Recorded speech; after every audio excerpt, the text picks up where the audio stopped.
آئی سی سی کا انڈیا کی طرف جھکاؤ زیادہ ہے۔ آئی سی سی سب ممالک کے لیے ہے، وہ انڈین کرکٹ کونسل نہیں ہے، انٹرنیشنل کرکٹ کونسل ہے۔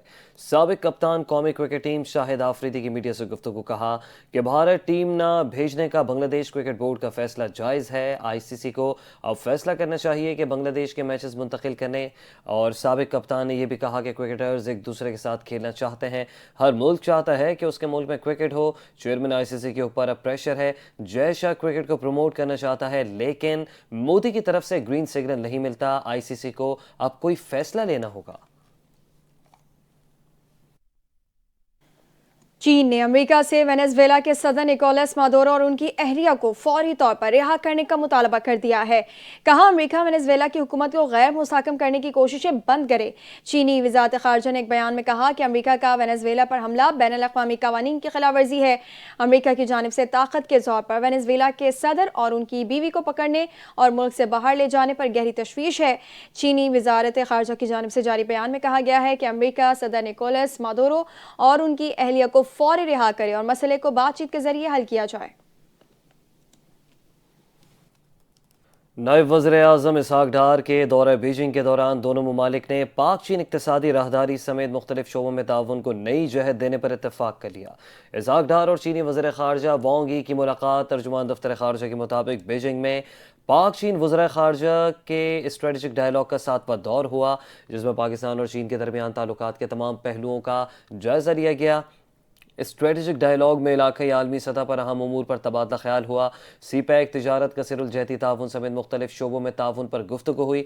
فریقین نے پاک چین دوستی خطے اور دونوں ممالک میں امن، استحکام، خوشحالی کے لیے ناگزیر قرار دی۔ اس کے علاوہ سفارتی تعلقات کے قیام کی 75ویں سالگرہ کو بامقصد اور شایان شان انداز میں منانے پر بھی اتفاق کیا گیا۔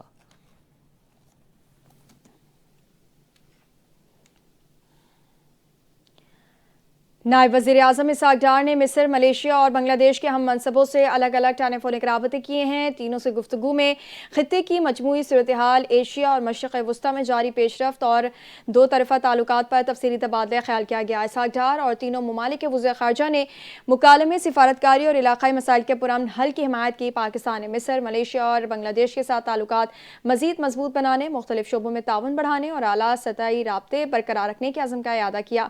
تمام فریقین نے علاقائی امور پر مشاورت اور روابط جاری رکھنے پر اتفاق کیا۔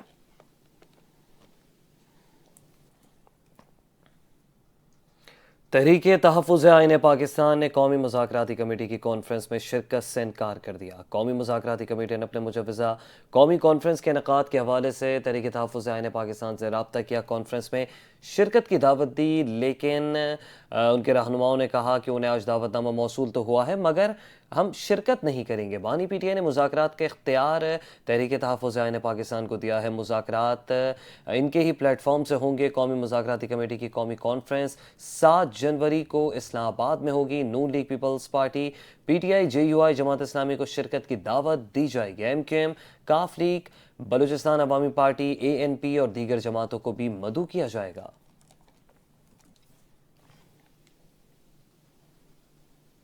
وزیر اعلیٰ خیبر پختونخوا سہیل آفریدی کی پنجاب اسمبلی آمد کے موقع پر ہنگامہ آرائی کی تحقیقاتی رپورٹ مرتب کر لی گئی ہے۔ رپورٹ آئی جی پنجاب کو بھجوانے کا فیصلہ کیا گیا ہے۔ رپورٹ کے ہمراہ ضروری دستاویزات اور ثبوت بھی آئی جی پنجاب کو بھجوائے جائیں گے۔ رپورٹ میں ہلڑ بازی کرنے والوں کی ویڈیوز کے ذریعے شناخت مکمل کر لی گئی ہے۔ اسمبلی ملازمین اور عینی شاہدین کے بیانات بھی ریکارڈ کر لیے گئے۔ رپورٹ کے مطابق غیر متعلقہ اور سزا یافتہ افراد وزیر اعلیٰ کے پی کے ہمراہ اسمبلی میں داخل ہوئے۔ سیکیورٹی ملازمین کو دھکے دیے گئے۔ تحقیقاتی رپورٹ میں ملوث افراد کے خلاف قانونی کارروائی کی سفارش کی جائے گی۔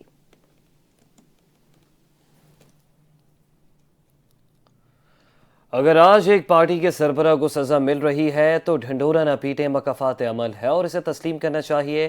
جو نفرت کا بیج بویا اسی کے ثمرات مل رہے ہیں۔